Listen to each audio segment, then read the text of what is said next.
Bonjour, je suis Angel McDraconite. Je suis le nouveau Tropper.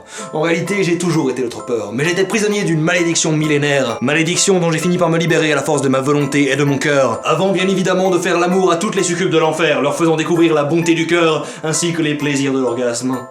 Je suis également un vampire. Aujourd'hui, on va parler de Marissou donc. Générique.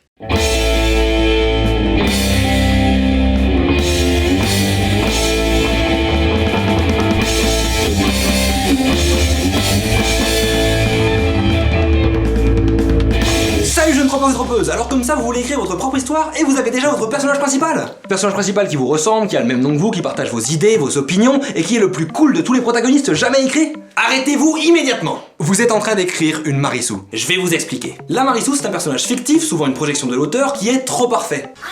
Et vous ne voulez pas écrire de personnage parfait. Sauf si vous voulez raconter des histoires chiantes. Le terme Marissou, à l'origine, ça vient de la communauté de fanfiction Star Trek. Il a été imaginé par Paula Smith en 1973 dans une fiction parodiant la tendance des auteurs à créer des personnages basés sur elles-mêmes qui finissaient presque toujours par devenir capitaine de Starfleet sans aucune raison valable et par obtenir l'affection de Kirk ou Spock, leur faisant enfin découvrir le véritable amour. Dans cette parodie, le lieutenant Marissou était une exagération de ce type de personnage. Et pour le plaisir, j'ai décidé de vous la traduire dans son intégralité. Parce que...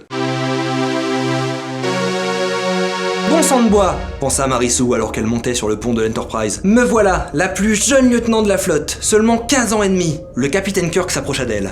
Oh, lieutenant, je suis fou amoureux de vous. Viendrez-vous au lit avec moi? Capitaine, je ne suis pas ce genre de fille. Vous avez raison, et je vous respecte en conséquence. Tenez, prenez le contrôle du vaisseau, un instant pendant que je vais...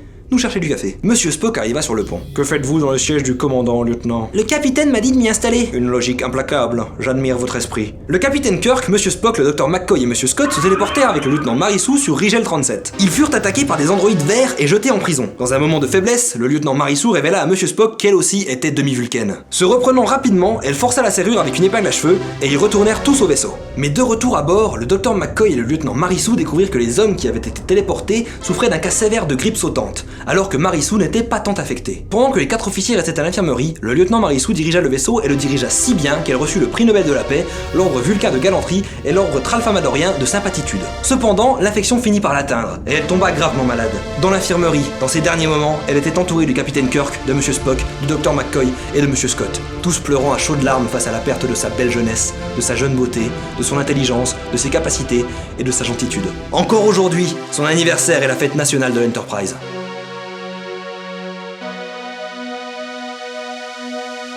Si le terme Marissou est à l'origine employé dans l'univers de la fanfiction, aujourd'hui, il est souvent utilisé pour critiquer tout type d'œuvre. Vous avez peut-être déjà entendu ce terme employé pour parler de Rey dans Le Réveil de la Force. Elle serait trop parfaite, étant à la fois une pilote talentueuse, une utilisatrice de la Force, la digne héritière de Han Solo et Luke Skywalker, sans parler de toutes les théories sur qui pourraient être ses parents. Que vous soyez d'accord avec ces affirmations ou non, moi je suis trop amoureux de Daisy Ridley pour avoir un avis objectif. I love you. I know.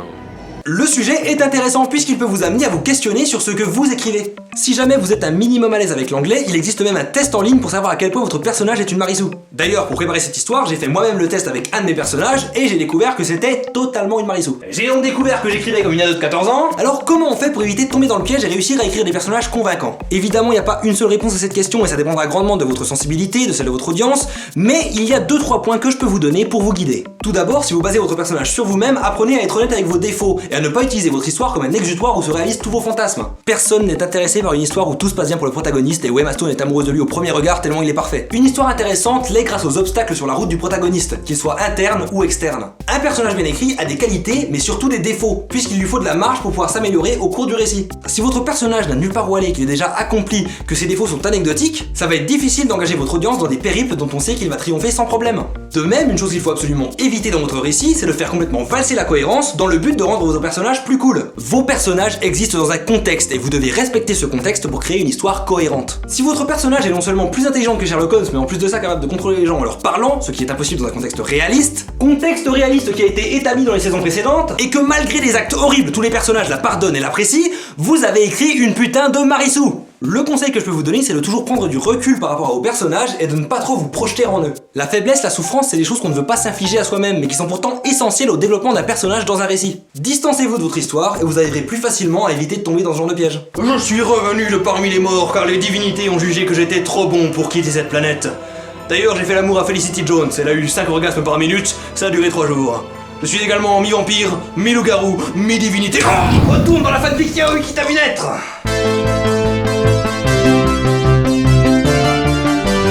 Merci beaucoup d'avoir suivi cet épisode, j'espère qu'il vous aura plu. N'hésitez surtout pas à vous abonner, à partager, à commenter, à liker. Vous connaissez la chanson? Abonne-toi, partage, laisse un pouce bleu. Qui est effectivement une chanson très nulle. Un gigantesque merci aux tipeurs et n'hésitez surtout pas à aller faire un tour sur la page Tipeee, il y a des contreparties, c'est très sympa et j'aime l'argent. Sur ce, on se retrouve bientôt. Tropper, out!